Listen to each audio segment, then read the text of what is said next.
Google is the most powerful search engine on Earth. Today, billions of users Google for any kind of information. A former student's project now rules the World Wide Web. In 1997, Larry Page and Sergey Brin developed the so-called PageRank, a complex mathematical algorithm that ranks websites by their relevance. This groundbreaking invention profoundly transformed access to information. Google rapidly became the first choice for internet search, and this was just the beginning. Today, Google earns huge profits by dominating online advertising.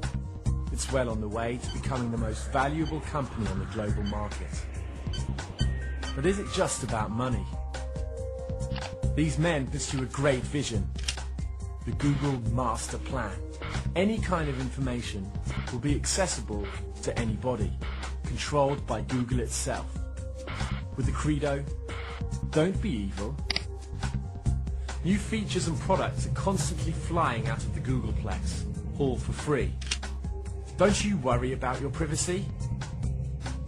The perfect blend of software and hardware, called Googleware, Gmail offers several gigabytes of free storage. It's no secret. All your mails, including received mails from your friends, are scanned. Google is methodically collecting personal data in many more ways, using cookies and account information, merely to offer relevant text ads. Google can create incredibly detailed dossiers on every one of us. A former CIA agent claims that Google is cooperating undercover with the US government, including the CIA. Though appearing to simply want the best for its users, Google has already begun to expand its online domination. Total control, and not merely on the web. Google is conducting research in the fields of molecular biology and genetics. What if Google had a file on you, even including your entire genetic data? Every human being would become completely transparent. What do you think? Does Google really worry about our privacy? Have a Facebook? Have you thought about the privacy you put at risk? The Facebook allows now clubs, jobs, educational history, birth dates, sexual orientation, interests, daily schedules, exactly how they are related to friends, upload pictures of themselves, and even political affiliations. Excel's manager, James Breyer, was former chair of the National Venture Capital Association. Breyer served on National Venture Capital Association's board with Gilman Louie, CEO of In-Q-Tel, a venture capital firm established by the Central Intelligence Agency in 1999. This firm works in various aspects of information technology and intelligence, including most notably, nurturing data mining technologies. Breyer has also served on the board of BBN Technologies, a research and development firm known for spearheading the ARPANET, or what we know today as the Internet. In October of 2004, Dr. Anita Jones climbed on board BBN, along with Gilman Louie. But what is most interesting is Dr. Jones' experience prior to joining BBN. Jones herself served on the board of directors for In-Q-Tel, and was previously the Director of Defense Research and Engineering for the U.S. Department of Defense. Her responsibilities included serving as an advisor to the Secretary of Defense and overseeing the Defense Advanced Research Projects Agency. This goes farther than just the initial appearances. DARPA shot to national fame in 2002 when knowledge of the existence of the Information Awareness Office came to light. The IAO stated its mission was to gather as much information as possible about everyone in a centralized location for easy perusal by the United States government, including though not limited to internet activity, credit card purchase history, airline ticket purchases, car rentals, medical records, educational transcripts, driver's licenses, utility bills, tax returns, and any other available data. All of the above raises more questions than answers. Perhaps if the Facebook wishes to stay ethically sane, it should enact a policy. What happens in the Facebook stays in the Facebook.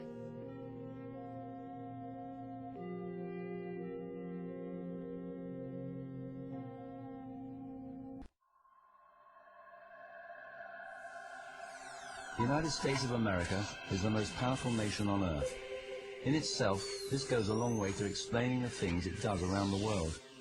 At present, it's conducting a war on terror, or more accurately, a campaign against opposition to US domination. Others prefer to call it the beginnings of the Third World War. The United States has an insatiable appetite for conflict, and since going into Korea in the 1950s, it's been at war with someone or other in some corner of the globe non-stop right up to the present day. This drive is now led by the weapons manufacturers themselves. It's a highly dangerous precedent. I call it war corporatism. It is the door of a new fascism being pushed open. And don't be fooled, not all fascism looks like Adolf Hitler. The reality, as we see from the Iraqi invasion, is that the presidency has been captured by the most powerful elements of this corporatism. And this ghastly molecule aims to turn the world into its very own enslaved global market, and the plan is well underway. The attack by Al-Qaeda on the World Trade Center is just one response to it. Is this a conspiracy? Quite the opposite. It is a high-profile project known as the Project for the New American Century. People like Dick Cheney, Donald Rumsfeld, Richard Pearl are the major players among politicians, right-wing thinkers, militarists and industrialists in the creation of the project. The project is a neoconservative manifesto which includes in its toolbox the unbridled use of war in clearing a path for US interests. The will to attack Iraq came entirely from this visible yet sinister group. September the 11th was merely the pretext. Bush is merely the figurehead. And so, who's next, you wonder? Iran? North Korea? France? Britain? None of us really matter to them. More than 23,000 representatives of private industry are working quietly in collaboration with the FBI and the Department of Homeland Security. This according to an exclusive report in the Progressive magazine. The business leaders form a group known as InfraGard that receives warnings of terrorist threats directly from the FBI before the public does. In return, they provide information to the government. According to one whistleblower, the FBI has given members of InfraGard permission to shoot to kill in the event of martial law. Matt Rothschild is the reporter who broke the story. He's editor of the Progressive magazine. He's author of the book, You Have No Rights, Stories of America in an Age of Repression. He joins us from Madison, Wisconsin. Welcome to Democracy Now!, Matt. Thanks for having me on, Amy. Can you talk about InfraGard and what this program is all about? Yeah, it was formed in 1996 by the FBI. It's an FBI program that works directly with businesses across the country. More than 350 of the nation's Fortune 500 companies are involved in it. And on one level, it's like a corporate tips program. These companies, these representatives of these companies, feed the FBI information about threats. They also can give the FBI information about disgruntled employees and have the FBI investigate them. So the pipeline goes that way, and the pipeline goes the other way, too. The FBI gives these 23,000 business people almost daily threat warnings that the public never gets, since in at least one occasion, a government official, Governor Gray Davis of California, didn't get until he heard from his brother, who was in InfraGard, about threats to the bridges in California. Tell us more about InfraGard. Well, the FBI started it in 1996 in Cleveland, and it was working with businesses to, I think, try to break a case of cyber espionage or something. And then the FBI decided to start little organizations around the country. There are now 86 chapters of InfraGard. And the FBI and now Homeland Security are working with these local chapters, statewide chapters, and they have meetings. They have these secretive meetings around the country, and at some of these meetings, the FBI and the Homeland Security agents tell business people what their responsibilities are during times of an emergency or martial law. How did you learn about this story, Matt Rothschild? Well, Amy, it's interesting. A friend of mine who works in radio told me about it because I had been on his show talking about the May 9th, 2007 National Security Directive that George W. Bush had issued, that National Security Directive on national continuity policy. Bush gives to himself the power to control the whole government and the responsibility to take care of our Constitution, if you can believe that, given what he's done to our Constitution so far, in times of an emergency. And in that document, that May 2007 document, Bush talks about the need to work in times of an emergency with private sector actors. So I was on his show, Lee Rayburn's show, talking about this, and after the show he said, you've got to listen to something we just heard from a whistleblower who told him he was a member of this organization, Infragard, that I'd never heard of, Amy. And it's been kind of hidden in plain sight there, because you can go find out about it at www.infragard.net. You need the WWs for some reason. Anyway, so I finally got around to talking to this whistleblower because I was a little skeptical. You know, I've been an editor for 28 years, so I try to be skeptical about just about everything. And this idea that they would have permission to shoot to kill in times of an emergency, that struck me as a little bit out there. And yet I talked to him.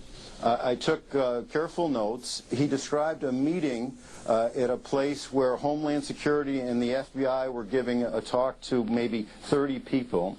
I took the information back. I called around to where the meeting was held. I talked to other Infragard members who confirmed that that meeting actually had taken place and that there were FBI agents there and a Homeland Security agent there. And so I was beginning to believe what this guy said, and I do believe what he said because he has no motive to actually tell me this. He was a member of Infragard. He showed me his little Infragard card with his email address on it and with the emergency numbers of Homeland Security and FBI on the back in case of emergencies.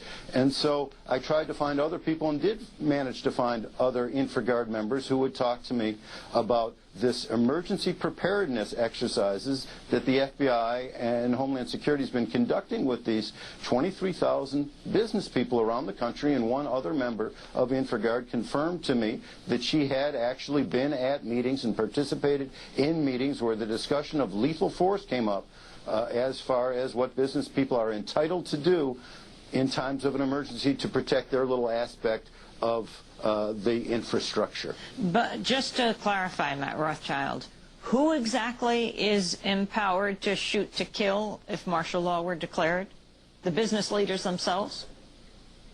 The business leaders themselves were told, at least in this one meeting, that if there is martial law declared or if there's a time of an emergency, that members of Infragard would have permission to protect, you know, whether it's the local utility or, you know, their computers or the financial sector, whatever aspect of the infrastructure they're involved with, they'd have permission to shoot to kill, to use lethal force to protect their aspect of the infrastructure, and they wouldn't be able to be prosecuted, they were told. The president and his lawyers have successfully established a legal claim for the war on terror that the whole world is a battlefield. And so the whole world, you can call someone an enemy combatant and detain them, disappear them, even torture them. If the whole world is a battlefield and there are troops on the ground in America, how is America not a battlefield legally? And if the whole world is a battlefield and there are troops on the ground in America, how does military law not supersede civilian law? And closing the circle finally, when Brad Sherman says we've been threatened with martial law, before the 1st Brigade was deployed, that would have been an empty threat because National Guard responds to the governors, and we managed to stop Blackwater by you know, enough people screaming and yelling to keep them from being deployed as the president's army. The president now has an army. The president now has an army. What is the purpose of having 3,000 to 4,000 soldiers who will do your bidding or else face serious repercussions? To make good, among other things, to make it serious to be able to threaten our Congress with martial law if they don't do as he says. Yield is exactly like Mussolini. Mussolini did exactly this in 1920 with Parliament. Once you yield to the first threat, instead of arresting the leader who has staged a coup, you see more and more and more serious incursions. The very word secrecy is repugnant in a free and open society. And we are, as a people, inherently and historically opposed to secret societies, to secret oaths, and to secret proceedings. We decided long ago that the dangers of excessive and unwarranted concealment of pertinent facts far outweighed the dangers which are cited to justify it. Even today, there is little value in opposing the threat of a closed society by imitating its arbitrary restrictions. Even today, there is little value in ensuring the survival of our nation if our traditions do not survive with it. And there is very grave danger that an announced need for increased security will be seized upon by those anxious to expand its meaning to the very limits of official censorship and concealment. That I do not intend to permit to the extent that it's in my control.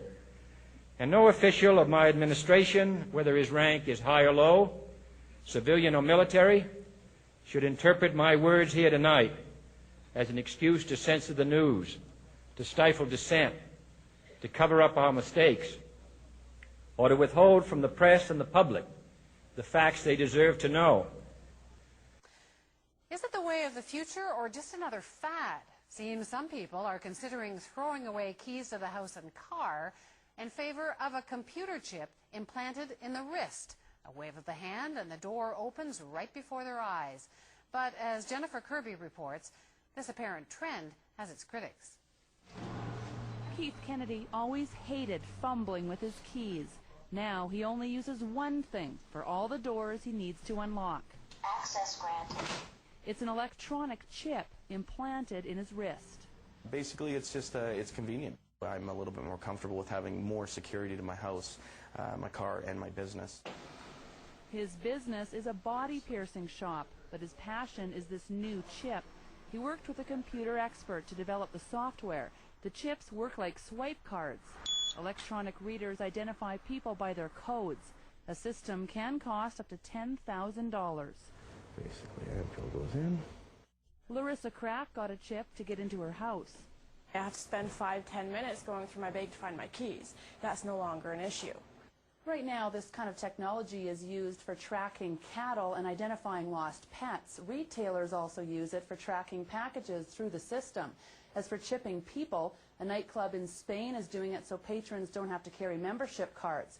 And a few people in the United States have chips for quick access to their medical records. A lot of people would be hesitant to have something like that. This technology writer doubts the use of electronic implants in people will ever be widespread. There are many privacy implications around implanting chips in people. I don't think at this stage you could actually mandate that your employee or anybody you work with actually have one of these things implanted. Access granted. Still, Keith Kennedy is trying to market his idea to big companies looking to beef up their security.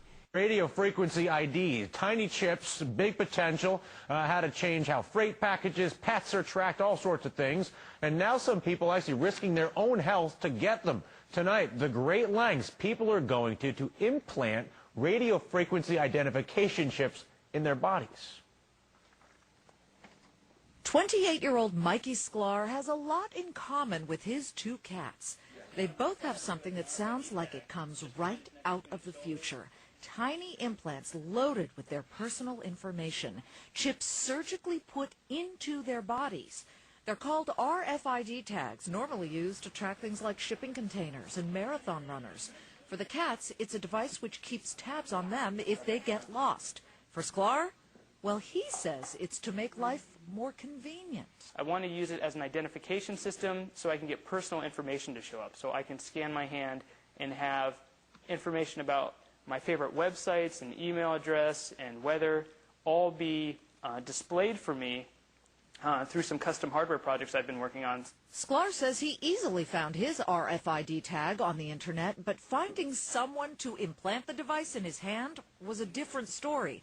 That's because Sklar's RFID tag is not the type that's approved by the Food and Drug Administration. He had to convince a friend who's a surgeon to implant it. I really didn't feel anything during the surgical procedure, which was about 7 minutes long on my kitchen table. While Sklar's scar from the surgery heals, big retail chains like Walmart are using more of the tags, putting the low-power radio frequency IDs in shipments to track them. Outside the United States, they're actually being used by the Mexican government, implanted in officials needing high-security clearance. In Spain, chipped VIPs at the Baja Beach Club can pay for drinks simply by waving their hands under a scanner. Sklar's tag? bought off FidgetsUSA.com, which actually advises its customers not to implant them. The company says they are not made for humans, pointing out its chips are not sanitized. All this has the only company to get FDA approval for its human implantable chips very concerned. VeriChip's devices store valuable medical information for chronically ill patients. The VeriChip technology is extremely useful in being able to quickly link the patient's vital medical information and contact information to the staff that's taking care of that patient to provide them the most timely and most efficient care. More and more hospitals are getting RFID readers in emergency rooms, and VeriChip's devices are doing so well, the company has just filed to go public. But here's a scary thought. All the uses for RFID tags are now bringing up questions about whether the information stored in them is really safe from hackers. It is quite possible that this tag could be hacked. Anyone with a simple laptop setup and a RFID antenna at the correct frequencies can pick up my tag number. There are other tags that have more information on them that might be much more interesting, such as a Chase Blink card or a MasterCard PayPass. VeriChip says its chips are safe and that the personal information on them cannot be read without a VeriChip reader. But experts say RFID technology is getting more advanced, and as it gains wider acceptance, more companies are expected to use and profit from it. And very soon, Mikey Sklar and his two cats might not seem like something right out of science fiction.